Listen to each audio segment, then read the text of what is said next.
Hello everyone, welcome to the next episode. In the last episode we got through more of the supports, now let's get through even more. We might be able to clear them out in this episode or get very close, so let's see how far we get. Ingrid, are you familiar with the story of the King of Liberation and the 10 Elites of Fodlan? Of course. They were the heroes who struck down evil with the power of the sacred weapons, protecting our land and people. Their strength was passed down through the ages, manifesting itself in the crest some of us are born with. Yes, the 10 Elites certainly possessed great power. But does that make them worthy of worship? I imagine you ask because they later fought amongst themselves, turning on one another, ravaging the land. Precisely. Initially, Nemesis and the 10 Elites worked together to bring peace to Fodlan.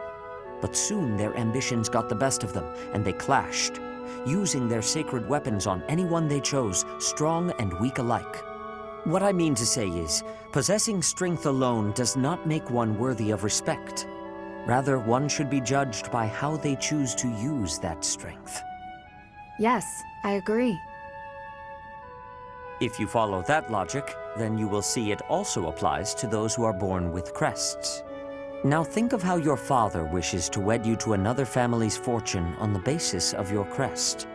Yes? What of it? These are purely inherited qualities.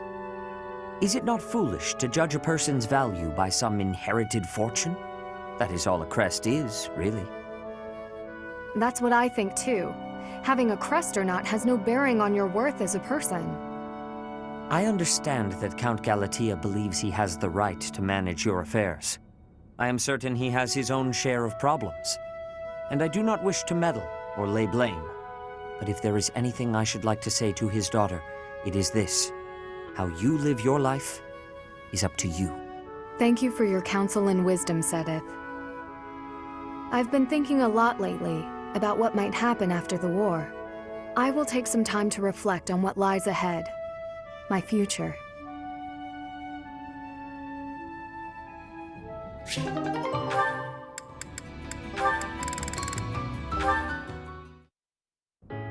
Finally, you've arrived. I was beginning to get impatient. Have a seat. What are you on about? I'm not on about anything. Let's have dinner together, Yuri.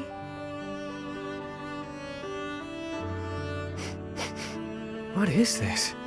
Did you make it? I did. It's a simple dish. My culinary skills are fairly basic. Hold on. What exactly is this about? You cook for me, I cook for you. That's how this works. It may not be quite as elegant a meal as that of a Dresdian or Leicester cuisine, but the food of Fargus is delicious nonetheless.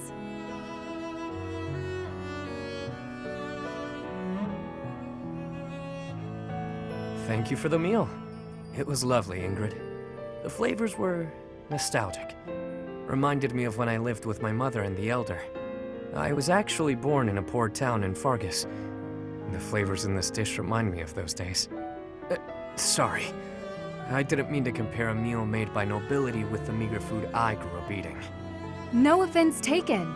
To tell the truth, although my house is a noble one, it's also lacking in money. Our territory was struck by famine, and we ate whatever the land gave us, which wasn't much. We took what we could, just like everyone. I see. Well, I must say that your cooking is quite to my taste. Any meal made with so much thought and care is bound to be delicious. Why, thank you. High praise indeed, from someone who knows their way around a kitchen. To survive in this world means to sharpen many skills, whether it's cooking or anything else, really. Although I've got to say, I do enjoy cooking. And if my meals can bring a smile to someone's face, all the better. Celebrating victories with friends, sitting around a table with loved ones, watching someone enjoy the meal I made them. Few things bring me more joy. Have you ever considered giving up being the Lord of the Underworld and becoming a chef instead? A chef, huh? You know, that doesn't sound half bad. If you ever do, I'd come to your restaurant and eat whatever you'd whipped up every day. I'd like that very much. I'd work extra hard so I could see that lovely smile of yours. You are just too much. I can hardly maintain my composure around you. Did I say something wrong? Not at all, Yuri. Not at all.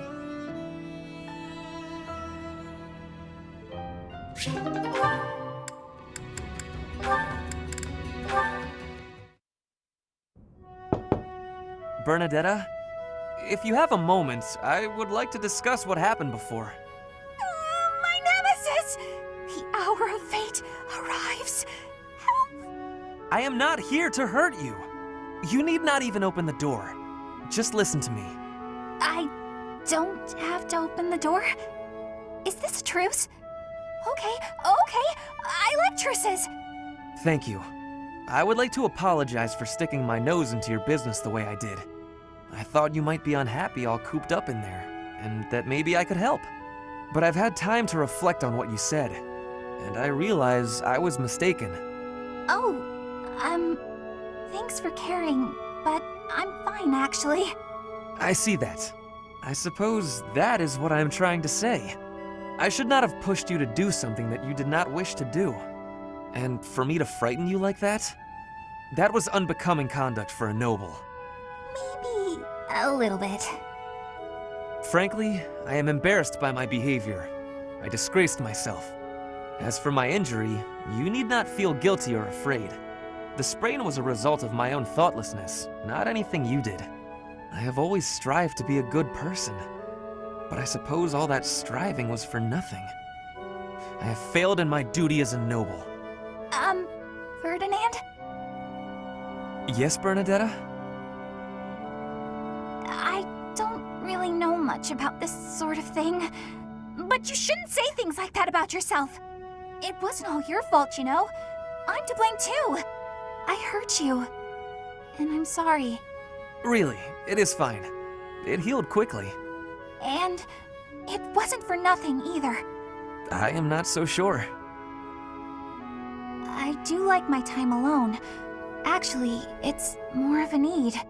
But you're right. I also need to venture out every once in a while. Maybe if I work as hard as you do, I can try it a little more. Yes, keep working at it. You are already much more outgoing than you used to be. When I mess up, or even when it's just a bad day, it's hard for me to step outside. I'm too scared.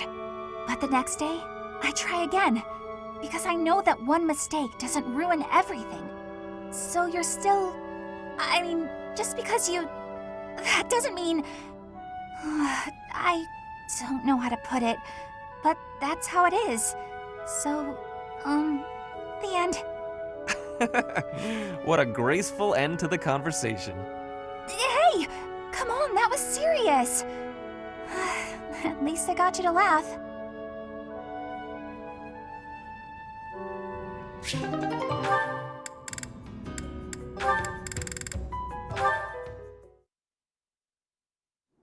Kaspar, how have you been?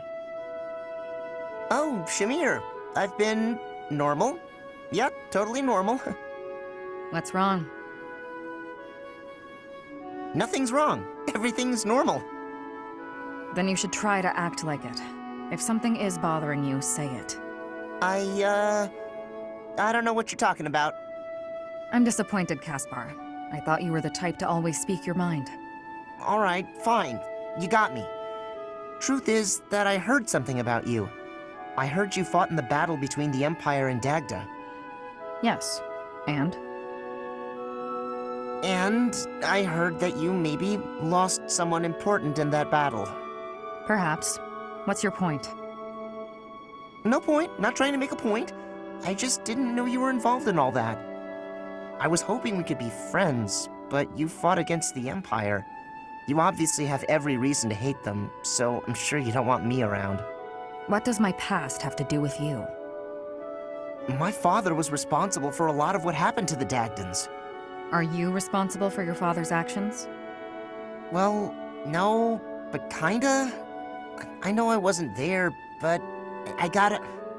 Bring them back. Huh? If you're responsible, then bring back the lives that were lost. If you can't, then spare me your pity. But Yesterday's enemy is today's ally. You have to abandon old feuds. Only then can you face me as a friend.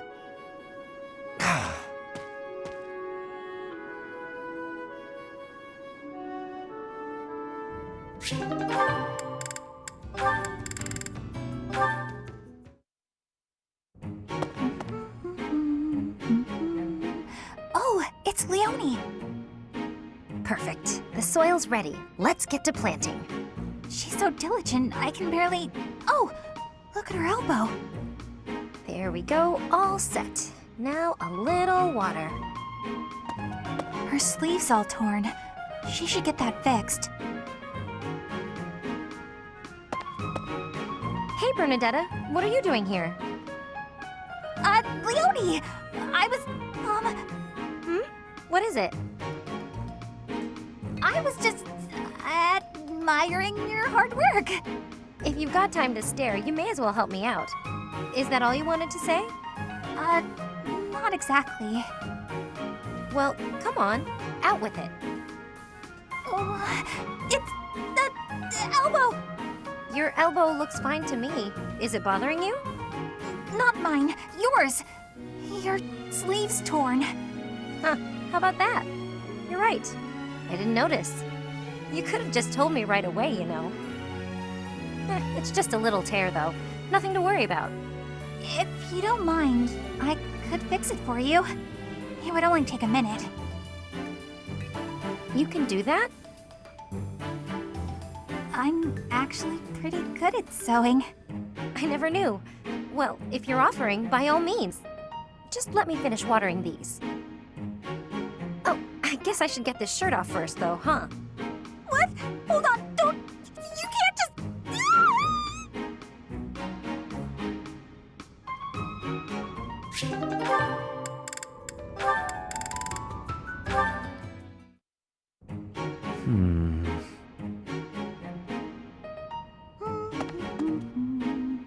Oh, is that Sedith?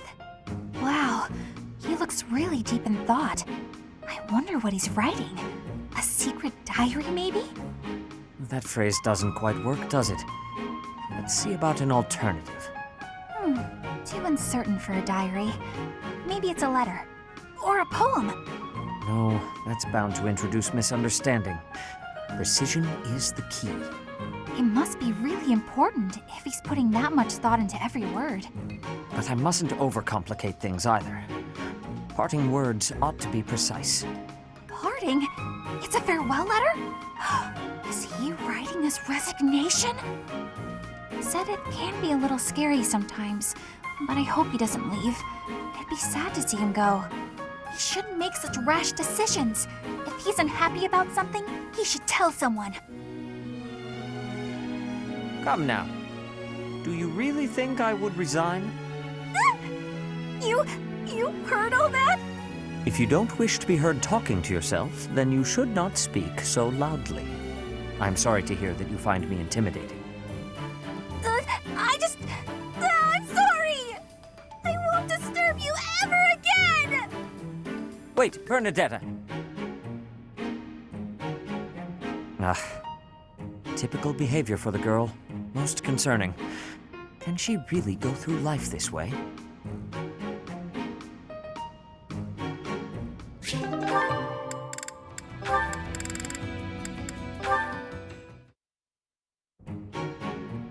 There she is, and she seems to be alone. Now's my chance. Bernadetta, hello! May I ask you something? What? Me? I've seen nothing! I wasn't even there! You have no proof! And even if I was there, it's not a crime to find people's hobbies fascinating! I'll forget everything! I'll never tell a soul where I found them or what they were wearing or any of it! Hold on. Please calm down. It's just me. Oh, it's you, Eloise. What a relief. That's right. Your denials really piqued my curiosity, but I'm glad you've calmed down. Did you want to talk to me about something? I did. Listen. You're always so skittish. Just now, for example. But when you saw it was me, you were fine. Why is that? It's been on my mind since I delivered that package. You don't seem scared of me at all. Were you hoping I would be? What? Oh, no, certainly not. I was just making an observation. Well, I guess it's because you remind me of my uncle. He's the only one in my family who's ever been kind to me, and he's the only man I can talk to normally. Actually, I'm fine with the professor too, so I guess that's not completely true anymore. My uncle and I never did talk that much, but we didn't need to. We just understood each other. Anyway, you really remind me of him, so talking to you feels comfortable. Ah, so that's why. At last the mystery's solved. Your uncle and I must be quite alike. Is it my face, my physique? Kind of, but I think it's more your personality. My personality? Yeah, you're always so bright, cheerful, and gentle. You put people at ease. Well, I'm honored to hear you say so. I'd like to meet this uncle of yours. He sounds like a genial fellow. Whereabouts does he live? Oh, my uncle? I just remembered something. I have to go.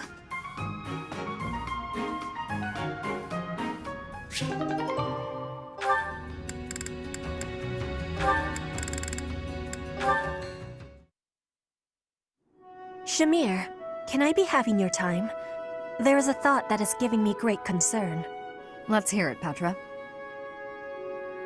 If Dagda is ever invading Fodlan again, what will you be doing? I'd join the army of Dagda.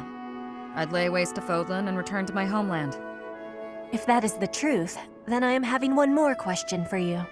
If that was happening, and all of us were fighting for Fodlan, would you be fighting us too? Of course. You expect me to die for you? You should be prepared to do the same. Your homeland would likely join Dagda. So, that is your truth? Maybe. If you'd asked me 5 years ago. I've been a mercenary since childhood, always fighting for a bounty. If my allies didn't pay, I'd side with the enemy. It's why I became a sniper. Easier to dispose of anyone with a reward on their head. It's also why I joined the Knights of Seros. I owed them a debt, but that's all changed. You are not fighting for money now? That's right. When I see everyone fighting for Fodlan, I feel inclined to help. I won't die for the cause, but I will protect everyone. If the army of Dagda engaged you, I'd fight at your side. Hearing that is it gives me great joy. Until the war is finished, let us fight together.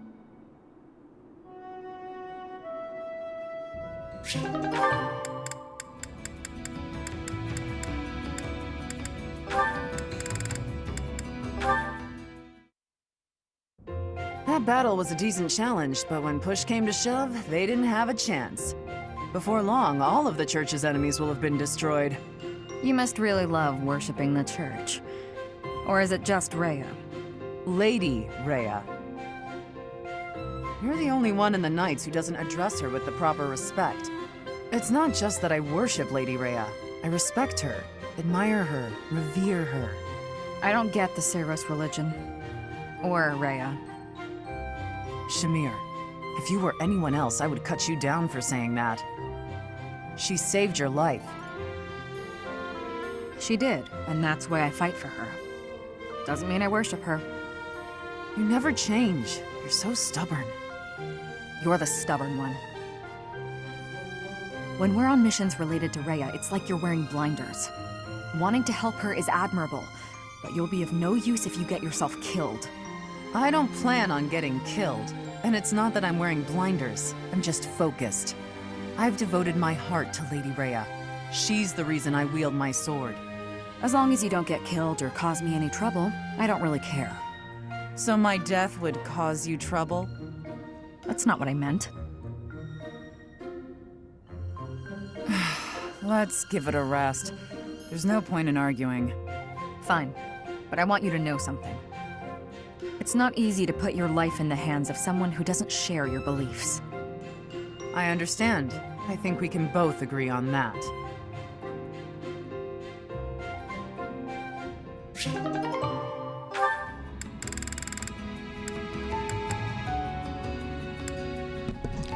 Alright, we seem to be done with the supports. So let's go upstairs. Use up our remaining activity points.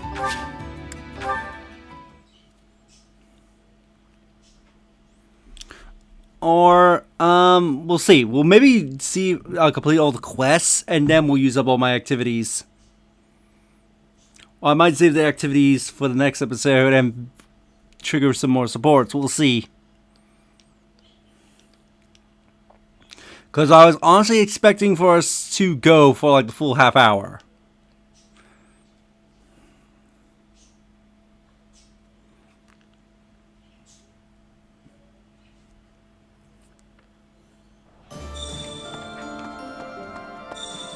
Requester and trigger dialogue with Shamir, not Shamir, Catherine.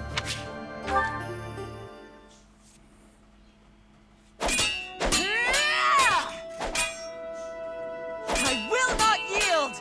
Yeah! It's been a while since I had such a close call. If not for you, Professor, I wouldn't have made it. I didn't expect to be ambushed on a simple scouting mission. Are you hurt? You should be asking about the mission, not about me. I have to ask, Professor, what brought you here? I had a premonition. So you came to protect me. I'm beginning to understand why your allies love you. These are selfish times. One doesn't expect to encounter selflessness. You're kind. In that respect, I'd say you're much like Lady Rhea. You think Lady Rhea is kind? Of course. It's thanks to her kindness that I'm here today. I was an outlaw in Fargus.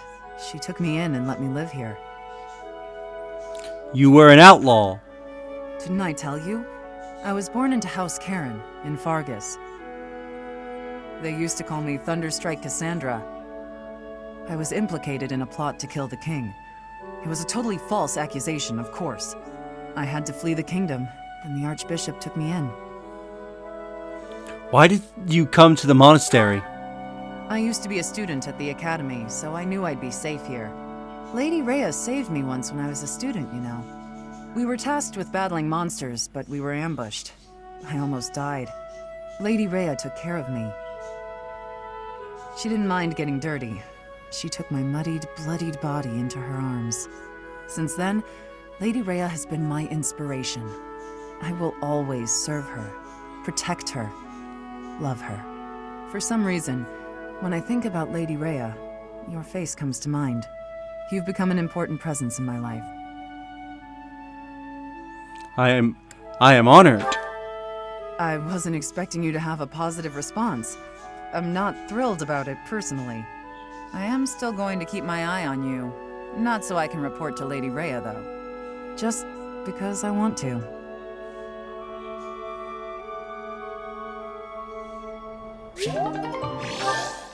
We're now an A with her.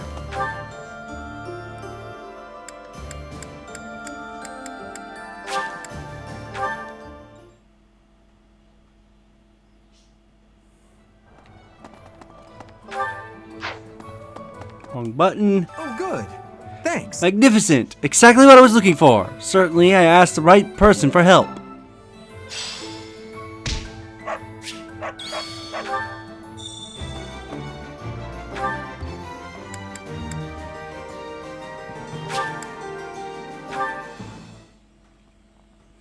Let's go over here.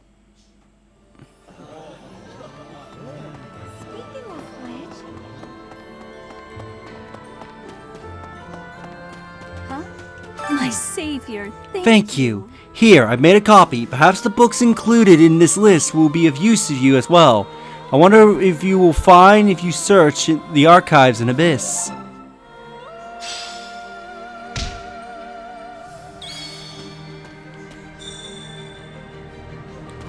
Alright, so yeah, I think we'll end the episode here. In the next episode, we'll use up all activity points and then trigger all Bylif's conversations that we can and move on to the following week. So if you enjoyed this episode, do you like the videos? It helps tremendously. Subscribe if you haven't already. Leave a comment down below on your thoughts this episode and share the video so that way more people can discover my content, help the channel grow. And I'll see you all in the next episode. Later.